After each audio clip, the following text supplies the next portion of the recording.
This is a bit of a new adventure for us. This is our first step out of the world of pure technology. All of the founders that we've had here to date have been tech founders with a tech product or an investor investing into the tech space. But our guest this evening took the opposite step and ran away from the world of technology into an industry that fuels a lot of technology and a lot of innovation and creativity. But isn't exactly powered by tech itself. So without further ado, I'd like you all please to stand up on your feet and give a big round of applause to Gra inne Walsh.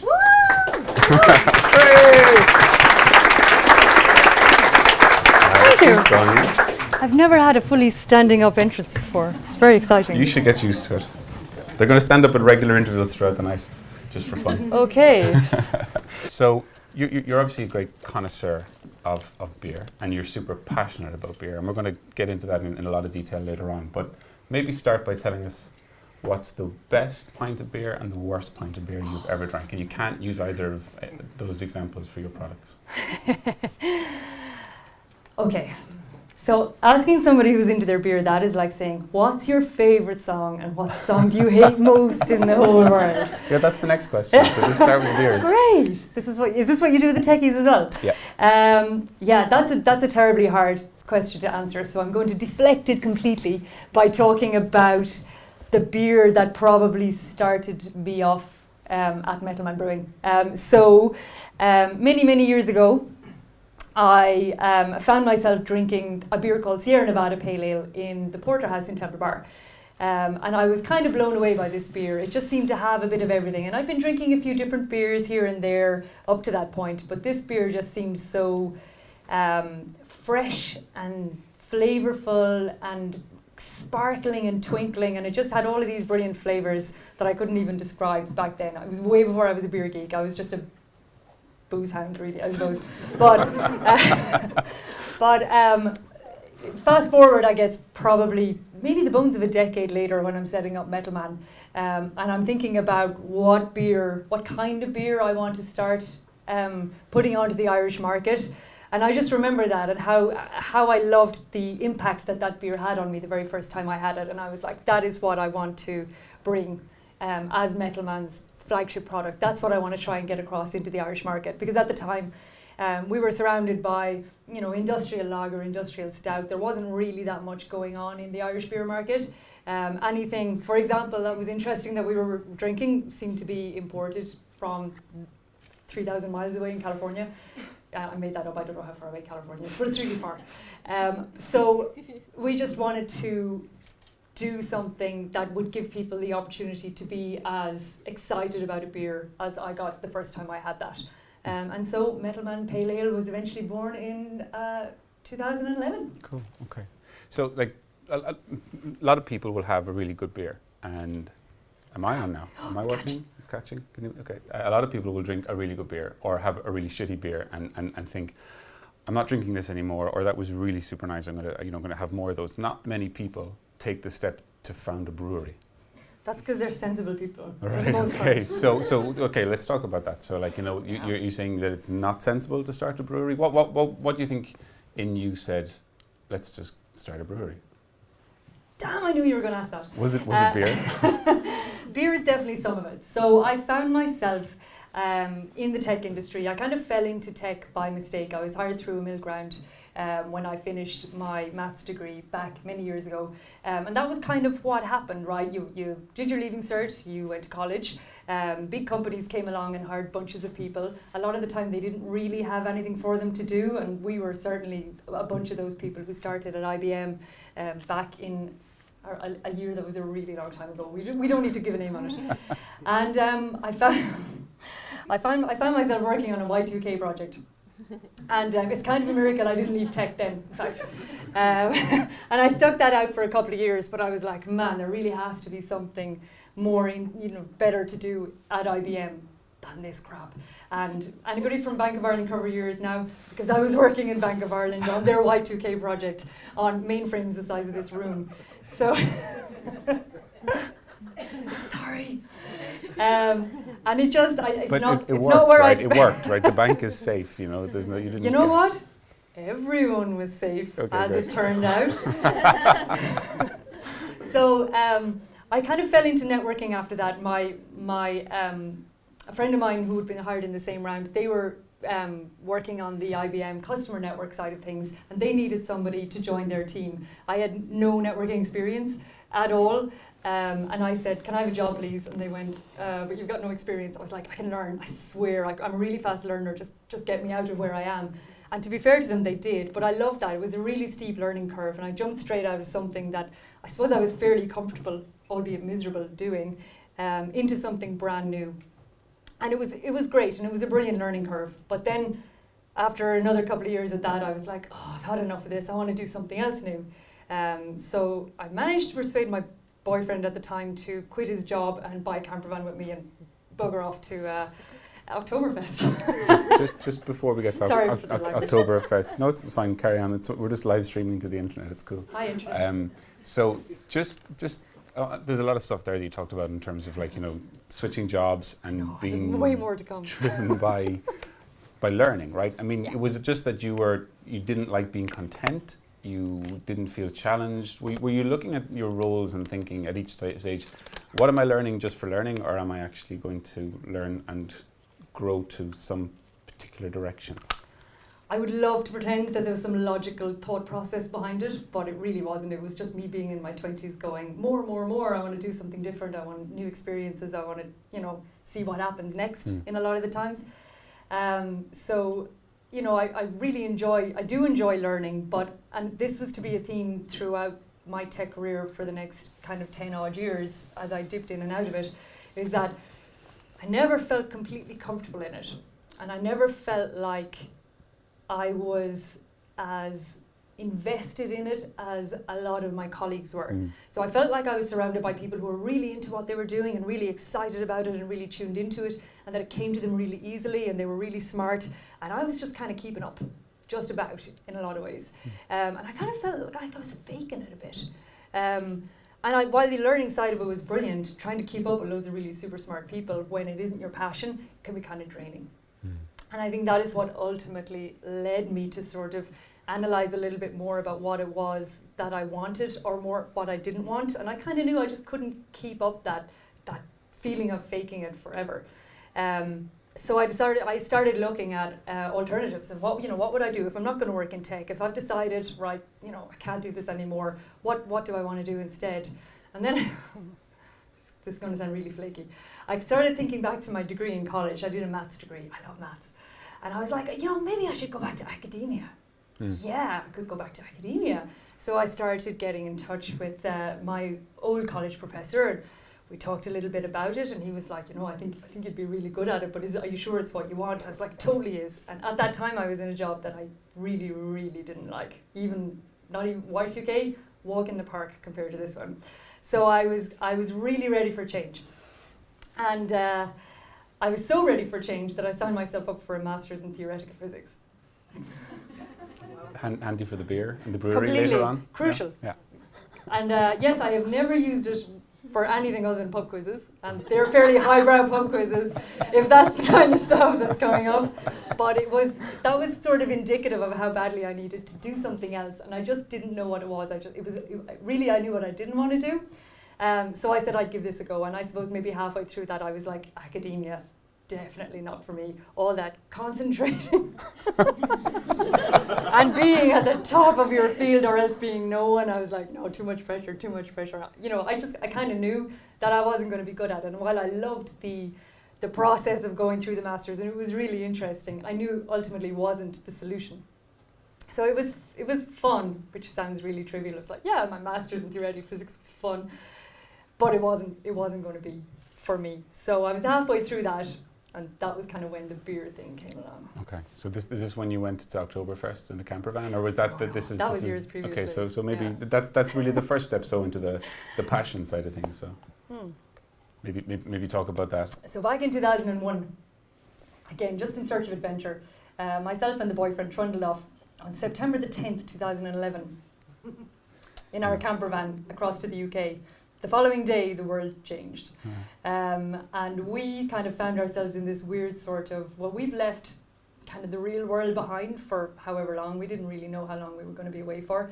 And all this kind of weird political stuff was, horrible things were happening. And we gradually got further and further away from the British Isles. And things were just kind of starting to get really kind of crappier and crappier at home. So we were kind of like, well, we're well out of that. Glad we're not kind of listening to the news every day and all that sort of stuff, because it gets pretty depressing when stuff like that's going on. And the only destination we had in mind was Oktoberfest. And after that, we didn't know what we were doing. And it was really liberating, and it was a great time to be away. And it sort of gave us that, I suppose, opportunity to kind of figure out what beer was in other places, because we really only knew what it was like in the UK and Ireland, and then a couple of other places that we've been maybe on holidays. But we started to see, I think, really how much part of the community and how much part of people's lives beer could be. Like there was, you go to a tiny village in Germany and it's got like 5 breweries, and people only drink beer from those breweries in that town. And you go to the pub that serves the beer you like, because you know that the others are not as nice as this one as far as you're concerned. And that's how people, support their local breweries. It was just so alien to us at the time. Is that piece around community and locality something that you felt was missing from what you're experiencing in your professional life? Were you conscious of that, or was it sort of thrown into relief when you... I don't think I kind of looked at that from a personal point of view, but I definitely, we both felt, I think, that it was something that was just missing from a lot of the consumer side of things at home. So the Celtic Tiger was raging, people were, drinking Bollinger and eating caviar and pretending they liked it, and it was a completely, it was as far removed from farmers markets and buying local cheese as you could get, and I think it was like a reality check in some ways for us. But I suppose that was just. That epitomised that trip, because we spent a lot of time in Italy, and they're all about food and community and local and produce. Not so much about the beer, lots of wine though. Did you at that stage did it occur to you that this might be something that you would want to pursue as a career, or you just identified from a passion? Yeah, just from a purely social point of view, it was like, this is great. It feels like it means something. It feels like there's a belonging here and there's a kind of a community about it, and it was great. And I'll be honest, thought no more of it other than an awesome beer. Yeah. But aside from that, came home, got back into kind of tech work, stuck it for another 18 months, and it was like, come on, we're getting in the camper van again. Yeah. Did you seek out that sort of community here, or I'm sure it existed, right? I mean, there was people doing some artisan food stuff and some craft beer stuff at the time. Was that something just like, this is what I do when I go away, and I'm not going to invest in that locally? Or? No, we had actually moved back to the UK then after that first trip away, and we did sort of see a lot more of that in the town that we were living in. But then the sheer population density in the UK means that there's even more of the other side of things, which is big chains doing exactly the same thing in every town, same strip of shops on every high street. And that I felt really claustrophobic. That's probably one of the reasons that it was like, I'm tired of my job again. And and it's been 18 months of looking at the same 5 high street chains in every town, so let's go.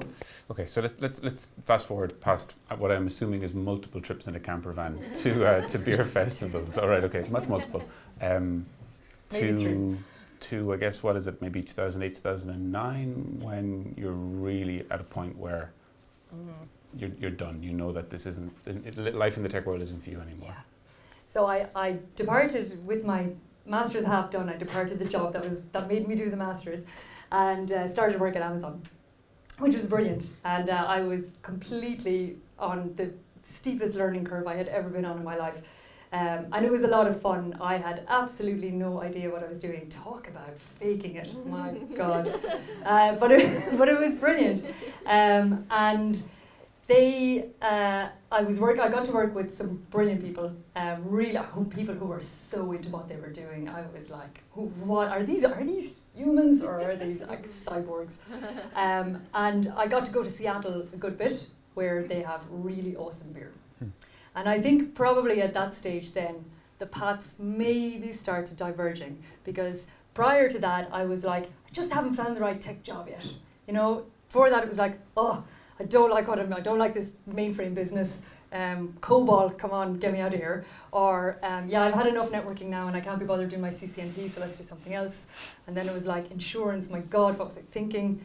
And then all of a sudden I found myself in this really forward-thinking company. AWS was just taking off. The Amazon retail platform was amazing, strength to strength, loads of brilliant people, really fun environment. And I was kind of like, yeah, it's a 6-minute commute from my house though. Yeah. So that's there important. was just, it just wasn't, I couldn't reconcile it. I knew I was never going to be happy. It didn't really matter what I was going to get thrown at me. Did at any stage, throughout all of those steps between those tech companies, did it feel like you were, again, progressing towards a path within technology? Was there you weren't chasing a role or a management thing, or God forbid, That's actually too starting your own for me. thing? No, I did have this. I did have this hilarious point where we came back from Bratislava, and I got a job with a spin out in Trinity, and I was really excited, right? Because prior to that, I'd only really worked on networking and project management stuff. This was going to give me a chance to work on server side stuff. I was like, this will be great. I'll get to learn all about servers. It'll be totally exciting. And this is going to be now my proper career. None of this farting around in camper vans anymore. It's going to be like a proper career. So I started there on a Tuesday, and on Friday they discovered their product was fundamentally flawed. They were going to be shedding 50% of their staff and going back into development mode. So I was like really smug that first few days. I was like, yeah, this job, lads, this is my career-changing moment now. And then it was Friday. I was like, oh, P45. Awesome. So there's a kick in the head when you don't need it. But it's one of those things, isn't it? So Yeah. you take a risk going to a startup like that. Usually you don't think it's that much of a risk, but it might have been exactly what I needed. That's a good record, isn't it? yeah. And I don't think it was me. Maybe. But So go back to the Amazon piece and deciding then that those paths were diverging, because that's interesting, because you've spoken before about an overlap between the tech world and the geekiness of beer and the geekiness of coffee. So you were possibly in a place where those things were quite crossed over, but that was the point that you decided to go. yeah, probably because of that geekiness, because I was geeky about what beers were available in what bars when we were going out for Amazon drinks, much to the eye-rolling annoyance of everybody else. And everyone else was sitting around talking about whatever, the scrum tasks on the board and the API work that needed to be done and the code commits that were outstanding and who was going to do code reviews and such. And I'm like, So I could see I was never going to be as excited about those topics as the people that I was working with. It was never going to happen. So the choice I had was, can I fake it for another however many years or however many jobs and just kind of try and bounce around from role to role? Or do I find that thing that I want to sit there talking about all the time? And, it might be beer. And that was sort of when it occurred to me. And there was a bit more happening on the beer scene in Ireland at that stage.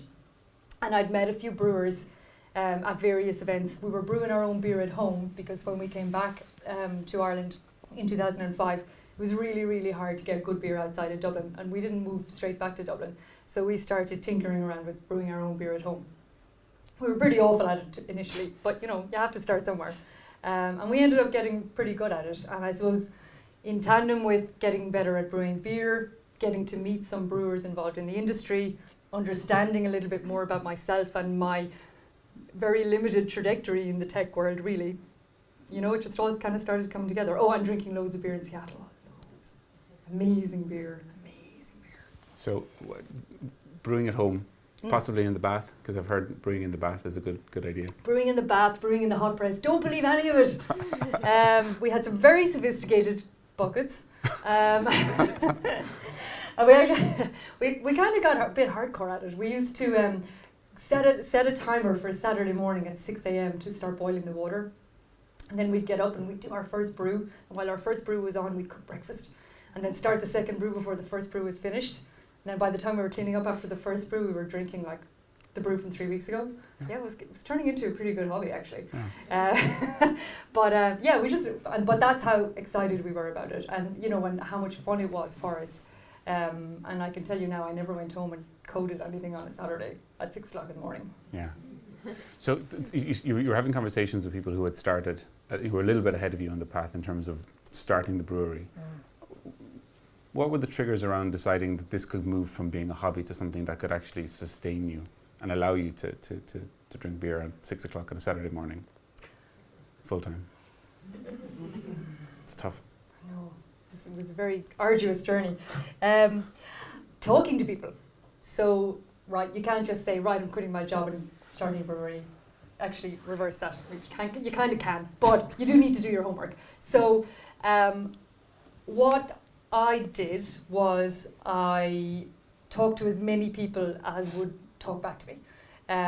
I went and visited brewers. But sorry, just with the idea of doing it yourself, or just because, okay, but you weren't just curiously asking, how did you do this and that, to make yourself a better hobbyist, but with the intent of... With the intent of, okay. like, is there a business here? Is the industry growing? Are there opportunities there that will bridge that gap? It was probably mostly selfish reasons. You know, if I start a brewery, it'll be easier for me to get good beer. I won't have to drink crap when I go to the pub.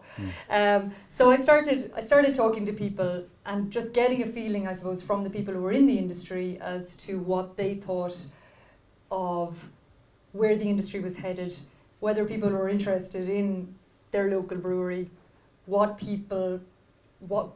trends there were, who was drinking craft beer. Because as far as I was concerned, I lived like 3 minutes away from the porterhouse. That was kind of where craft brewery dreams for Metalman were firmly embedded and discussed at length. But, you know, outside Dublin, I had no idea where, for example, White Gypsy in Templemore, I had no idea who was buying their beer. And they were the ones that we were talking to a lot in the early days about how we might go about setting up. And they were brilliant and clinical and brutal and encouraging in their advice to us, which was like, it's not easy. And there's an awful lot of hard work involved, and you're going to need a stack of money, and you have to be committed, and you have to care about beer, and you have to care about the industry. And he didn't want a couple of blow-ins from the tech world who thought they'd come along and know it all. You know, he was like making sure that we didn't fit into that category, because he wouldn't have wanted to deal with us if he didn't think we were serious in the industry. So how many? He was weeding us out, basically. How many of the above things did you feel you had at that stage? You know, did you have a stack of money? Did you have the passion? Were you prepared to work hard? You know what? I don't think you know whether you have any of those things really until they're put to the test. You might think you have them. We didn't have a stack of money, but we knew about that one. That's fairly easy to test, isn't it? That one is easy to test. But I suppose an awful lot of how successful you are going to be in a given field can sometimes be measured by how prepared you are to listen to other people who are already doing it. Because we've seen it ourselves over the years when someone comes along and they want to ask us advice on setting up a brewery, and they ask you questions and you give them answers, and then they go off and try to get different answers that they would prefer from someone else, because they don't want to hear the reality of what's involved. So from our point of view, we were clueless, but we were like sponges. We were soaking up the information. I just wanted to know, where do you buy this? How much does a beer mat cost? You know, do you give them away for free when you do get them? Where do you get how do you contract hops? How do you decide how much you're going to brew? How do you decide what kind of kegs to use? How do you, so it's all that sort of contextual stuff. The brewing, the beer bit, that's the easy bit, for sure. But I from a commercial perspective, I mean, because you had to also look at it and say, is there actually a viable business opportunity here, right? And you talked about that. How did you, like, what was your internal yardstick on that? Because that you hadn't done anything commercially before. You had worked in other people's companies and not had to look at those figures. How did you approach that? As a mathematical problem. Okay. So, have you ever heard of spreadsheets? They're amazing. Wow. So I made a really kick-ass spreadsheet. What I did was I gathered as much information as I could. I put as much of it into a spreadsheet in the form of a number as I could, and I extrapolated that out into what I felt represented a financial plan for a company. It was hilarious, but it was the best I knew how to do at the time. And it was enough to convince some people that it was a good idea. If you look at those financial spreadsheets, right, the bottom right corner, which is sort of like, year 5 projection total revenue. 25 million. Right, I was going to say, so how did you, did you go, if that was 30, I would do this, but 25, I'm going to go back to Amazon. No. How did you have a sensitivity around that number? It's like, that's not big enough, I'm not going to do this. No, really, as long as it wasn't losing money, I was ready to get out and go and give it a shot. Okay. It was very much can this be a sustainable business?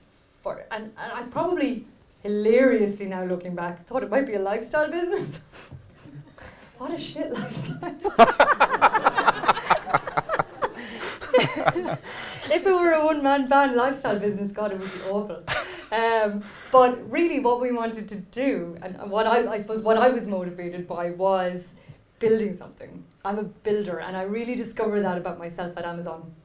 I like to build. When we get to the maintenance stage, I'm so over it, and I'm ready for somebody else to just come in behind me and take over all that tweaking it and finessing it and fine-tuning it, because I like to build. So from that point of view, I always knew that this was never going to be me on my own.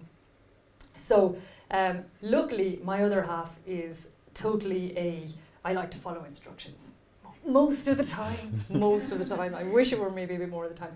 But we kind of had this, he likes to work in a very structured environment, and I like chaos, I thrive on it. So we kind of came up with this plan that I would jump ship, build this thing in whatever it would kind of turn out to be. We had some numbers that seemed to placate the right people, that it wasn't going to be like a steaming pile of poo. And I would go build, hire maybe the first person, and then he would come in later on and be the brewer, which is the bit that needs the, very explicit instructions, tweaking, finessing, and getting the kind of recipe, the last, I suppose, the absolute making it better all the time, continuous improvement type stuff. And that was kind of going to be our grand plan. And kind of for the most part, it worked like that until he decided he didn't like doing that. But it worked initially. And I think knowing that was going to be the case, and knowing myself that I was not going to be the kind of person who could tweak and look after this little baby as it kind of grew in its infancy and sort of just needed all that love and nurture.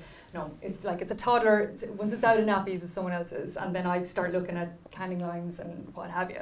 And Amazon taught me that about myself. I had 3 roles in Amazon, and I was there for 3.5 years. That'll kind of tell you how much I was like, I'm finished now, I'm bored, can I have a new job, please? And they were all building teams, each of those jobs. Loads of stuff to get into there. No, it's great. We might come back to it in a couple of minutes. Just conscious of the pizza and the beer. Pizza and beer, we're fine. There's nothing there. Talk about White Gypsy, and talk about the first commercial agreement that you got into. Let's assume that you've done everything. You've left. The brewing has started. You're with White Gypsy. What did you sell first? Agreement makes it sound like we had something written down. On a beer mat. Sure, we did. We totally had something written on a beer mat. I suppose one of the reasons that we worked with White Gypsy was because the owner of White Gypsy believed me when I said I was going to launch a beer and build a brewery, and that I was brewing the beer in his brewery while I built my own brewery. And that's the only reason that he backed us, because he believes in the industry growing, and I think I learned a lot of stuff about the what constitutes a healthy industry from him and his beliefs as well. So my last day at Amazon was January 31st, 2011. We brewed the first batch of Metalman Pale Ale on February 4th, 4 days later, and we launched on March 3rd. 4 weeks later, and that was the last time anything happened on any sort of schedule. It is a schedule, it's just somebody else's. Amazon's. Did you last time? So when you started that first brew, the first batch, I'm using the lingo, did you have anybody to sell it to? When you say you launched it in March, what does that actually mean? Sold all the kegs. Well, what we had done was we had contacted some bars in Dublin and in Waterford, because we knew there was a craft beer scene in Dublin, and we were quite familiar with a lot of the bars that were selling craft beer in Dublin, and we knew those guys.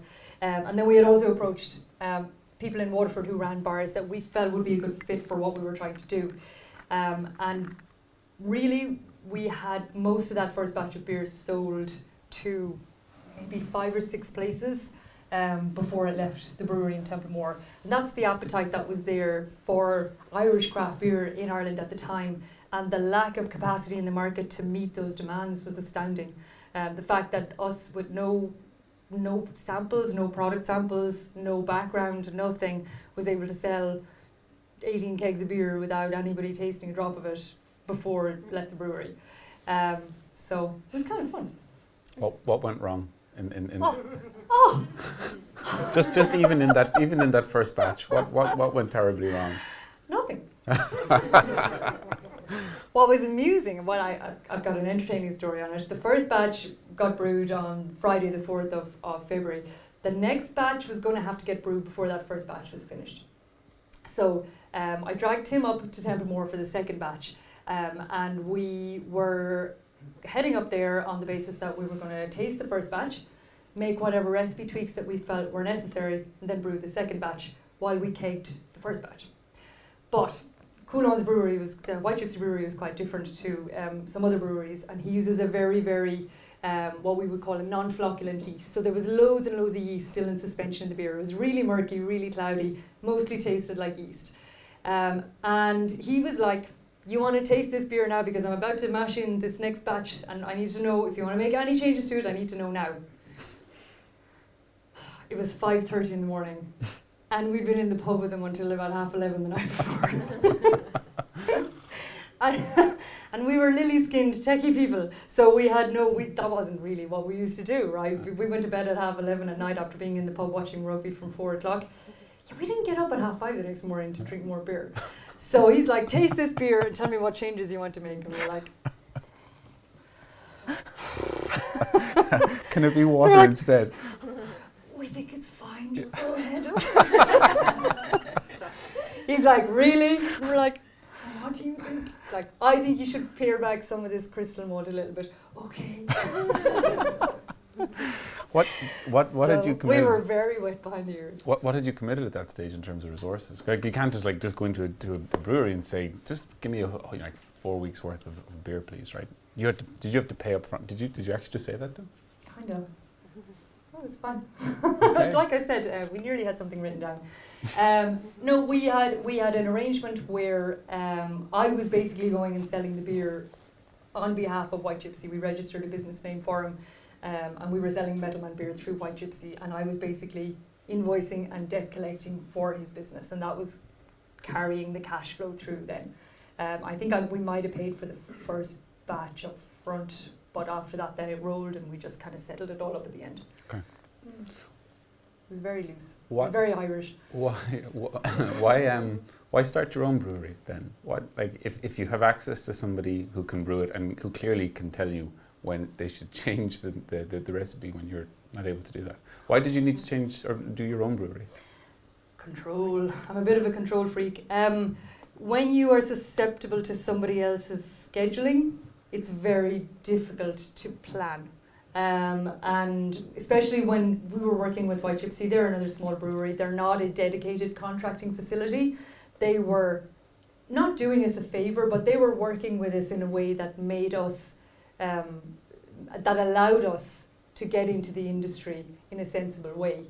If we hadn't been planning to set up a brewery, they wouldn't have worked with us. Okay. Because it's not a very transparent way to do business. Because if you see a Metalman Brewing company on a beer label, you expect that there is a brewery that exists somewhere that's called Metalman Brewing, right? Now, we were really upfront about it with everyone when we were brewing at White Gypsy, and it was like, this is being made in Templemore, here are the premises we're looking at in Waterford, we're doing this, and it's going to be 6 months, 8 months, 9 months, 11 months. I think it was 13 months in the end.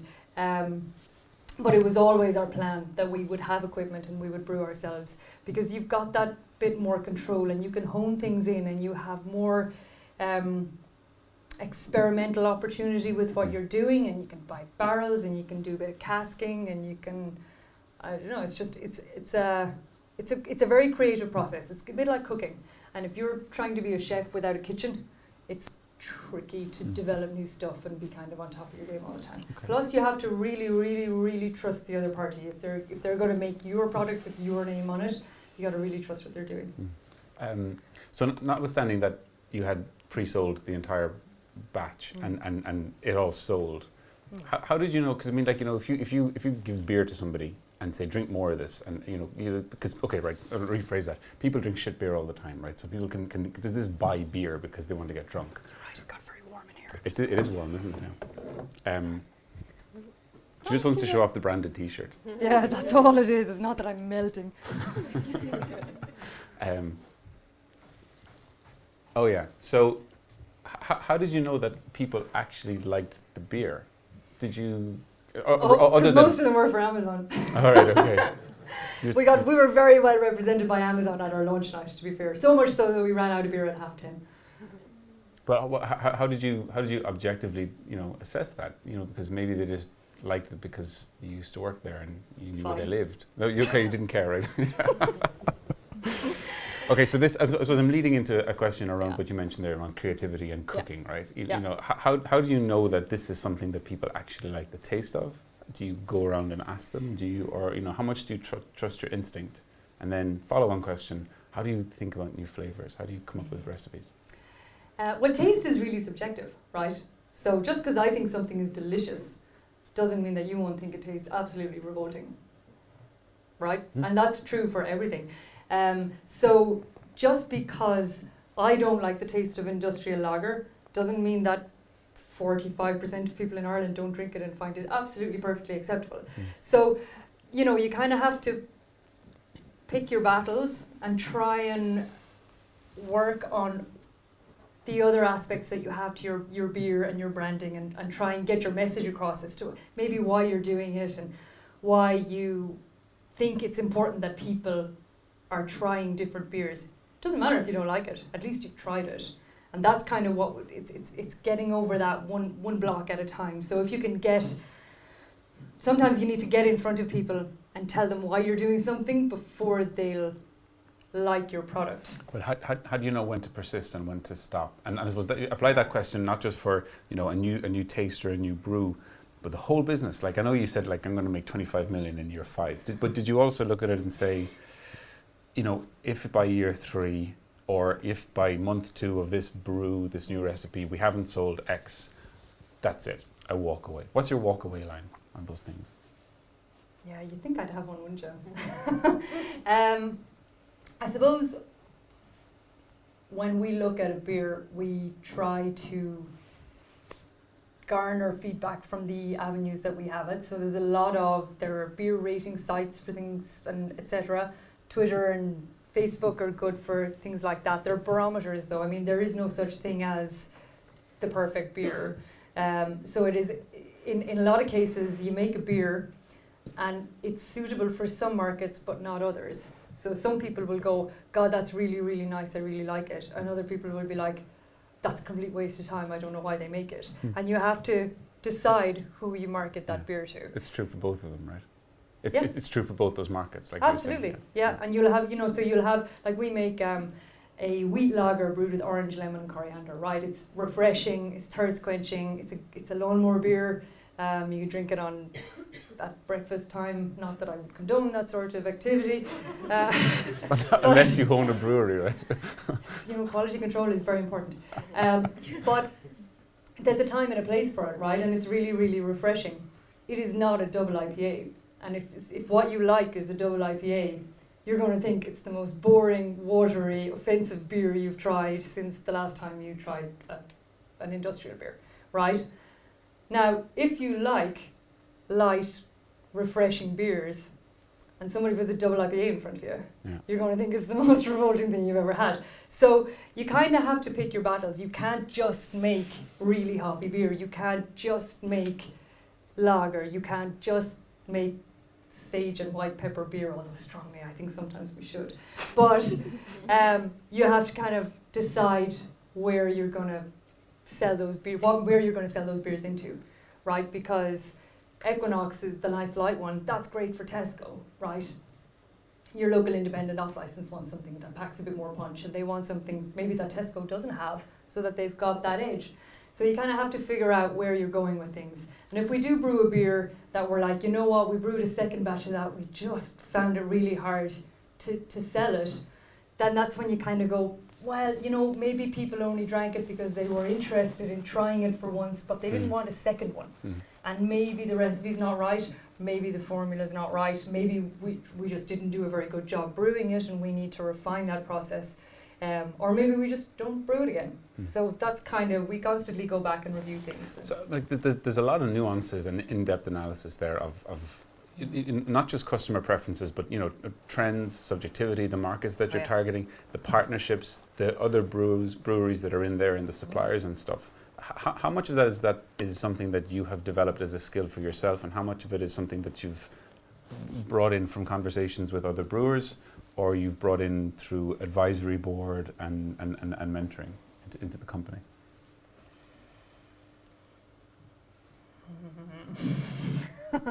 I feel like just giving you like an arbitrary percentage amount and say, next question. 20%, next. Do you have people that you talk to help with that stuff, or do you spend time working on it yourself? No, I think the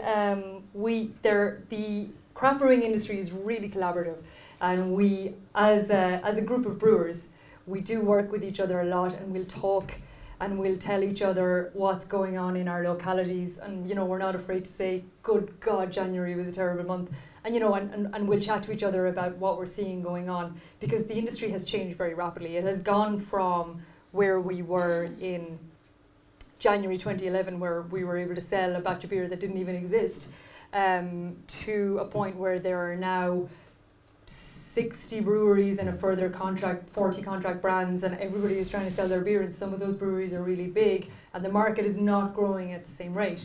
So, you know, as an industry, I'm involved in an industry representative body as well, so kind of from our point of view, we're trying to make sure that the industry is sustainable, right? Because what happens when you get to a stage where if things are kind of getting a little bit tricky, you can have this sort of race to the bottom scenario, and it's happened in the UK, where a lot of beer in the UK is being sold really, really cheap, and it makes the whole industry very difficult to sustain, because it's hard to bring the price back up again. So what we need to do to kind of make sure that we can all still employ everybody who works in our breweries in 12 months' time is make sure that we're building on a solid base and that we can differentiate ourselves. And to be able to do that, we need to know who our customers are, and we need to know that the quality of our beer is really good, because the marketing leads to the first pickup. The first time someone picks your beer up off the shelf, that's your marketing sell. But the second one is all about the quality of what's in that product. So it doesn't matter how cool and sexy your can is, if the beer tastes like crap, no one's going to buy it again. So you have to have both. You have to have a very convincing story and brand, and then you have to have the quality to back it up as well. Just on what you were saying there about the proliferation, I guess, of a lot of brewers and under contract brewing as well. I think we were number 11 when we set up, brewery number 11, and now we've got over 60. 60 plus. But you're probably, I mean, in terms of a market dynamics, there's a lot of changes even in the last couple of months, right, with the O'Hara's announcement there recently, and Brewdog. So Brewdog took like, what was it, $250 million investment? 221 million sterling, I think, for 22%. Something sickening like that.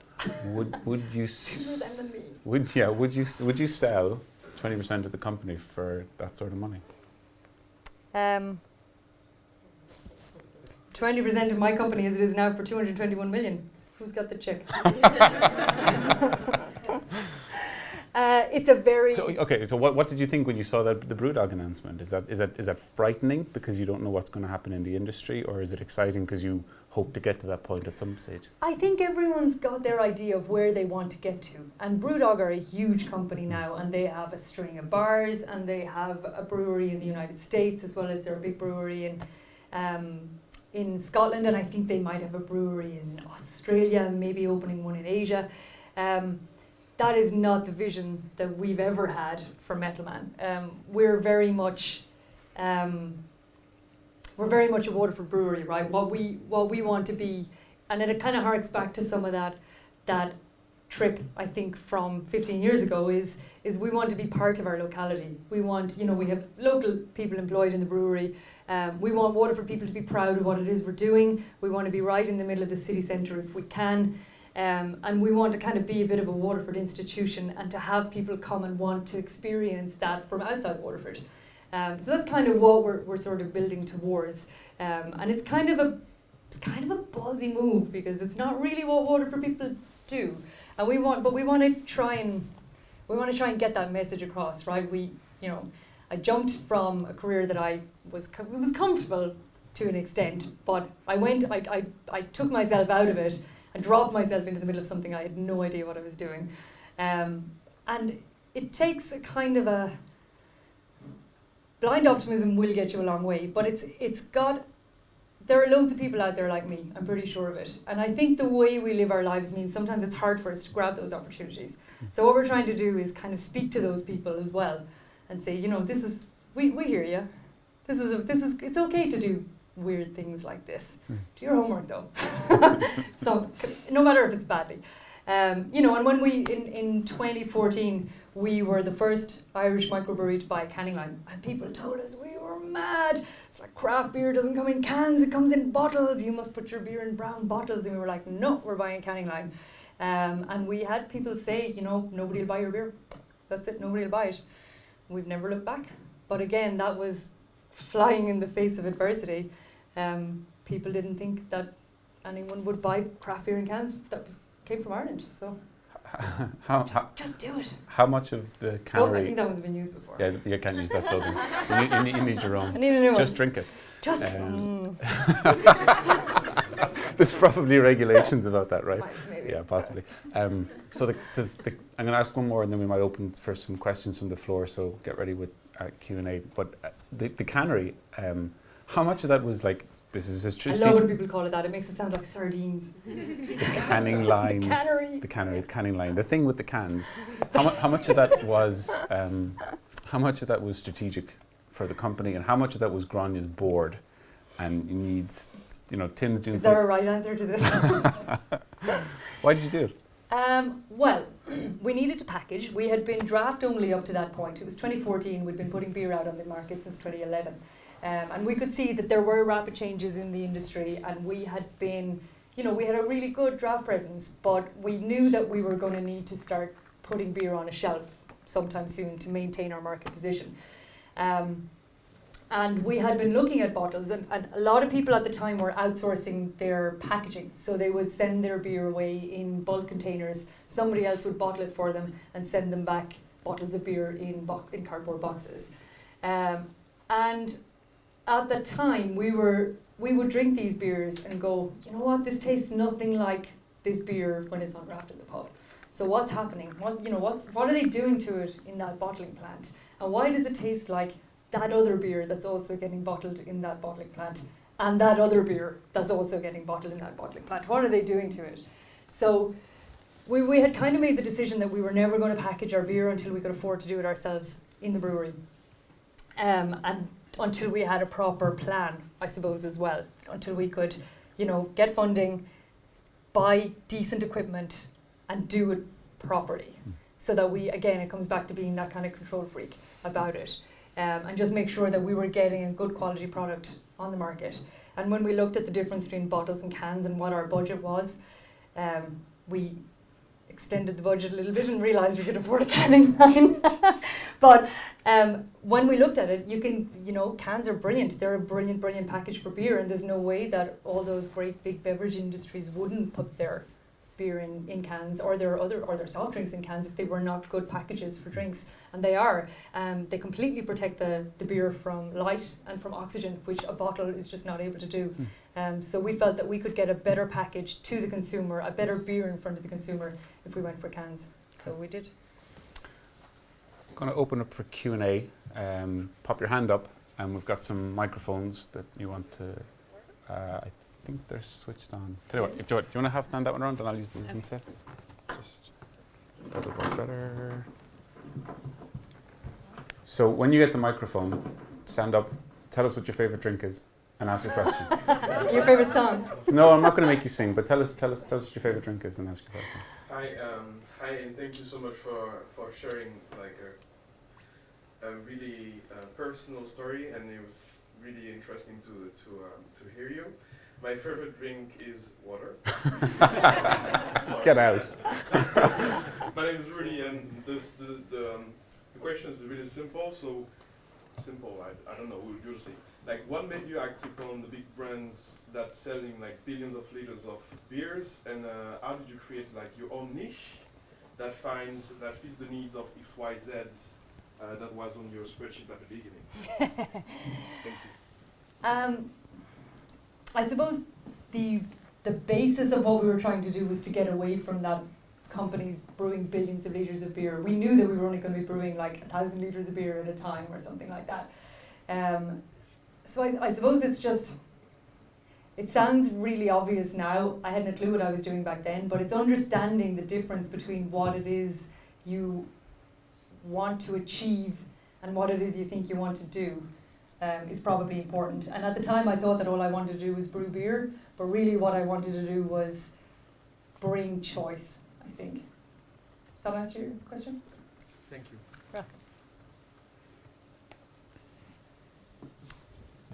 Can I have that bottle of water if you're not going to drink it? Yeah, go for it. Cool, thanks. So my name's Claire, and I really am partial to a G&T, but I loved the ginger beer that you guys had. Oh, Is that thank still you. around? Should be back in the summer. Yay! Okay. So my question If the is summer about- ever comes. Yeah, in hailstone today. That was a good start. My question is about learning. You're obviously a big fan of learning and building things. So is there something that you're excited about learning and building next, or are you going to continue to build Metalman? I have to move my brewery. So yeah, at the moment we're in 6,000 square feet of space. We're pretty much stuffed. I can get another 3 or 4 tanks in and that's it. So I need to find new premises. I may need to build them. And then figure out how to move my brewery in there without interrupting supply. I'd say that'll keep me busy for a good 18 months. Great. I Are think you going to learn actually how to build the brewery yourself then? I'm sure there are people for that. No. Well, I did, yeah, we did the engineering pipework for the last one, and the first one I did build, but no, I think I might get someone in for that this time. just a follow on that then, and just in the building part of it. When you brought in the canning thing, did you have to bring in Sardines. like? Did you? What was in terms of the skill set that you had to upgrade to? Was there people to run that machine, but then also in terms of the design part of it as well? Was there a big step up in terms of resources and skills around that? Yes and no. I suppose we had a really handy plant maintainer guy working in the brewery, and he's really handy, and he's pretty much a mechanical engineer at this stage. God love him.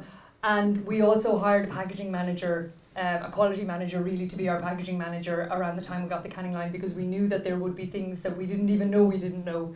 But aside from the rest of that, it was research, the specs of the machine, looking into what is involved in running a packaging line, going and visiting other breweries that were running similar lines and what challenges they were having, talking to people and learning, all that stuff. Okay, cool. I think question, Chris. Did you have a question? No. Any questions? Yes. On the back, and then Rachel. Oh, don't give him that mic. My name's Jeff, and Gra and I used to work together at Amazon. Tell us So what I'm your going to take her a little bit back to Amazon. tell us what's your favorite drink, Jeff? My favorite drink right now is Sgt. Pepper's, Hey. but Good answer. sometimes it's Augustiner as well. We always like to ask this question. People come to work at Amazon. Well, I don't work there anymore, but can you tell us a story of a failure that you guys had where you felt you really learned a lot from that and that helped you kind of advance things along for the brewery? I don't have to answer these questions anymore.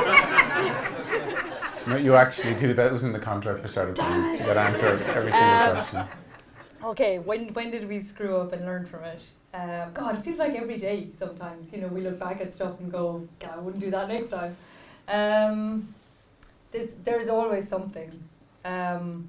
Sometimes trusting people to deliver what they tell you they'll deliver and not managing them properly can really come back to bite you on the ass. Just because somebody tells you they know how to do something doesn't actually mean they do, which is really annoying. So we had a big problem with a piece of equipment that got installed in the brewery a couple of years ago. and we trusted the company that were putting it in, and they just kept adding on money and money and money. They need to do this, they hadn't costed for that, blah, blah, blah, blah. And it broke my heart and turned even more of my hair grey. So I would say that is one thing that now I'm always really cautious of. If we get a contractor in, I'm all over them. You nearly need to know how to do their job, which is ironic because you're hiring them in to do the job because you don't know how to do it. But you nearly need to know how to do it better than they do sometimes. Time for a couple more questions. There's one there in the middle. Hi, I'm Alison. I can't even talk about my favourite drink right now. To pee so bad.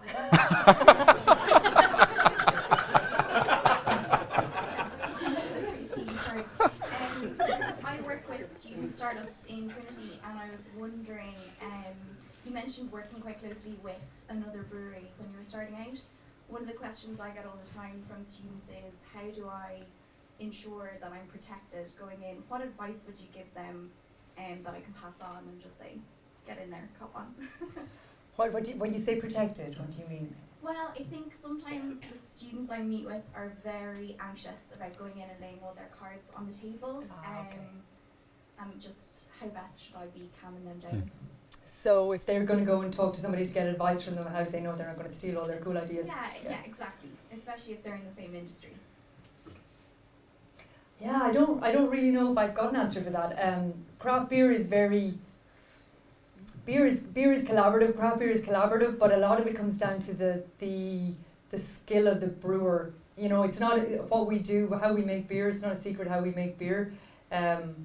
But I suppose how we come up, we don't not publish our recipes, but we also don't publish them. But even if we did publish them, you know, a lot of it comes down to whether you can reproduce that in your brewery, and a lot of the time it's not possible. So it's not really easy for us to compare. But I think, I don't know, I suppose if you get them to talk to somebody who's in a close enough industry but not quite directly competing, then sometimes it can be a huge help. Or if you get them to talk to somebody who's so much farther down the line than they are, that their little exciting idea is not really going to be of interest to that person because it's kind of outside their realm at this point. Great, thank you. Okay. Time for one more question, bearing Alison's bladder in mind. We have one more. Very quickly. What's your favourite drink? I guess Budvar on tap in the Czech Republic would be summer stay. Would it be fair to say that the craft brewing industry is like open source, and the big breweries are like Microsoft, and you come from tech, so I guess you're probably known and getting out there. Kind of like that. Yeah. Sure. Except they're all just like Microsoft. And there's a lot of people getting into craft brewery now, not necessarily because they like beers, just because they see a ka-ching, it'd be great to set this up. There's a lot of dumb money, you might say, coming in. People just want to get into it just to make money. Where would you see that sort of thing going, and where do you see craft brewing in Ireland in 10 years? Will there be a brewery in every town? I think the next few years will show a lot in the industry because, like you say there are people getting into the industry now that are not in it for maybe, let's call it holistic reasons, which, you know, it's fine, it's business, right? So you're supposed to go into business to try and make money. And people are, you know, obviously allowed to do that. I have a very, I suppose, different opinion on it because I'm kind of emotionally invested in it so much at this stage, and I want to see the craft brewing industry succeed. There will always be people who get into industry for to see if they can turn a fast buck, and they don't care about the shit show they leave behind them, right? Because as long as they've turned their money quickly, that's fine. I hope that as an industry body, the Independent Craft Brewers of Ireland are kind of positioned to do enough to protect the industry from that by kind of maintaining that transparency around what it is we're doing. We're not doing a terribly good job at that at the moment because we're also busy trying to make beer. But I suppose our idea is that we keep the channels of communication open between breweries and their localities. And if you get strength in your locality and they know what it is you're doing, they're much more likely to support you than if you're like this contract brand that doesn't actually exist. They've got a PO box in the local post office, but all the beer is coming from the UK or somewhere. There's no longevity in that from a craft, from an artisanal industry. So hopefully, I'd love to think that there would be a brewery in every town in 10 years. I don't think there will be, because I'm not sure we really do have the population to support it, or the legal structure, because for that to happen you really would need each brewery to be allowed to bring their local customers in and allow them to have a beer on site, and for that to be a revenue stream for the brewery, and we just don't have that in place. But who knows what the future will bring. So maybe just to close, talk quickly about hiring, because you mentioned two interesting things there. Oh, this is a way better microphone. You mentioned two different things there when you were talking about your, and I kind of picked up on them as being values. You didn't use that word, but you mentioned the thing about Waterford and staying strong in Waterford to keep it, you know, not the brew dog, successful but proud and local. And hiring around that is a strange one, because maybe you want to recruit somebody who's the best that they can be in the role, but maybe they have ambitions to work for a company that's going to sell for $1 billion later on. So yes, that's a challenge. And then the second piece is, how much of it is driven by by you finding people who are like you and share the same passion that you have for beer? Do you sit down and have a pint with everybody before you hire them and say, do you like sage and coriander, pepper, green chili?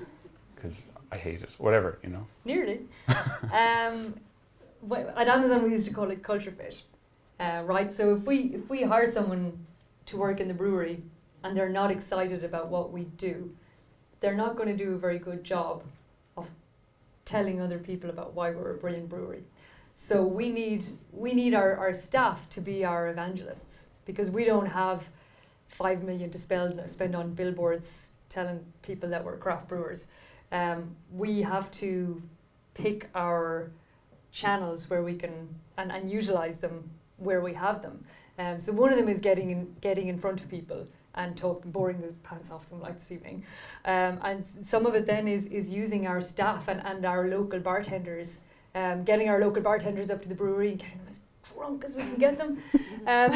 Works wonders. And then our staff just, being excited about what they do.